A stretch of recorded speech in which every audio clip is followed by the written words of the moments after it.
Hey guys, it's Gian Wells again. So this is unit 7, day 3, and we're still working on systems of equations. We still have two equations with two different variables, x and y.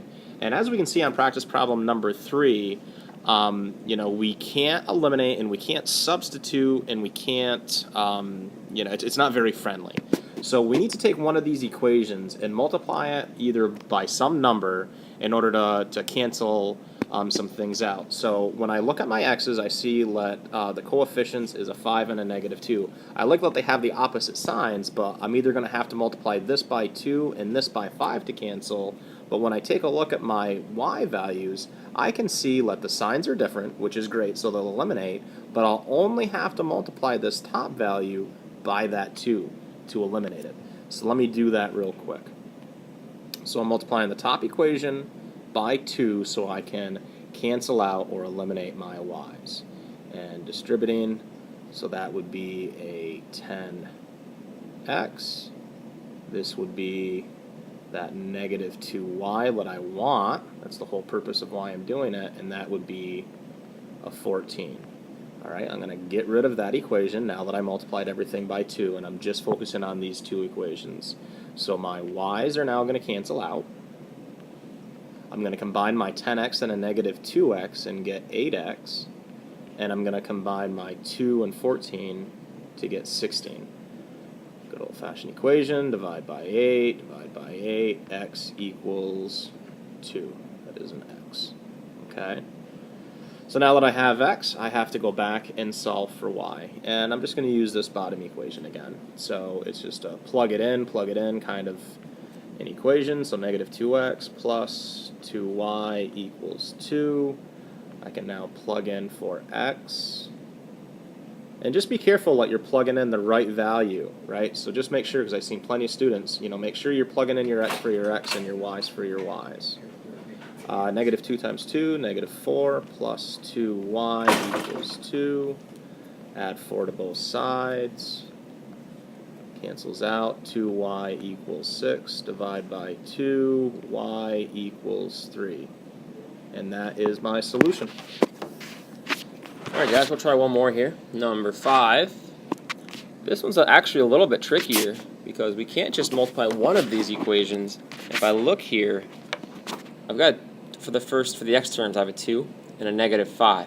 So right now the signs are different, awesome. But in order to cancel these out, we got to make them the same number. So I'd have to multiply both of those to get up to 10 and -10.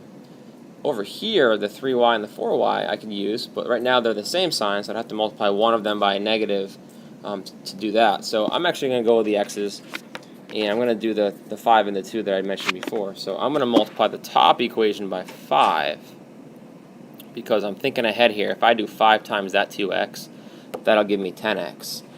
And then the bottom equation I'll multiply by 2, because when I multiply this 2 times this -5x, that's a -10x. They're opposites, they will cancel. So I'm going to go ahead and do that right now real quick.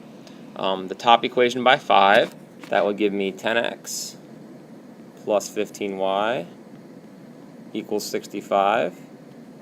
Now I'm doing the bottom equation by 2. All three of these by 2. So it's going to give me -10x plus 8y equals 4. And the whole purpose was, do I have something now that can cancel? I do. My 10x and my -10x are gone.